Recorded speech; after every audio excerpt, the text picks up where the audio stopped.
Wall Street just hit record highs. The S&P 500 is above 7,700. The Dow is above 54,000. The Nasdaq has surged more than 5% in a single week. So why does the American consumer look broke? Hi, this is Indranil and welcome to the Spotlight Media and Technology, where we go beyond profession, beyond headlines, beyond borders. And here's the uncomfortable part. The stock market and the economy are not the same thing. On paper, America looks incredibly strong, but look beneath the headline numbers. Consumer discretionary, the part of the economy most exposed to spending on non-essential goods and services, is among the weaker S&P sector this year. Energy costs are also putting pressure on households, and as household saving remains under pressure, consumers have less financial cushion to absorb another economic shock.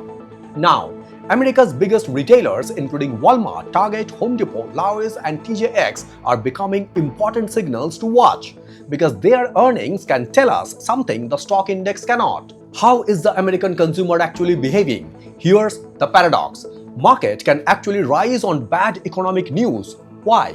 Because weaker employment can increase expectations that the Federal Reserve could cut interest rates, and lower rates can make borrowing cheaper, support asset prices, and potentially stimulate investment. So Wall Street can effectively say the economy is weakening, but that could bring cheaper money.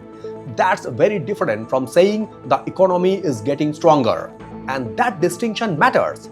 From the Spotlight Media and Technology's ESG perspective, this is a governance and resilience issue.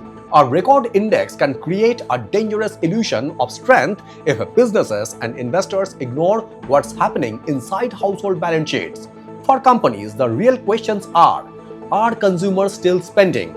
Are real income keeping pace with cost? Are savings sustainable? And is demand strong enough to support future revenues? Because eventually, corporate earnings depend on the consumers. So if you are building a business, allocating capital, or advising clients, don't just read the index, read the consumers.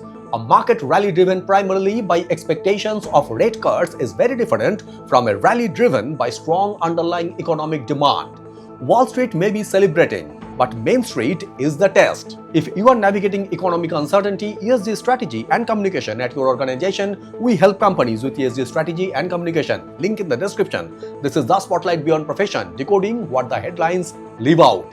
Beyond profession, beyond headlines, beyond borders. Thank you very much for watching and signing it off.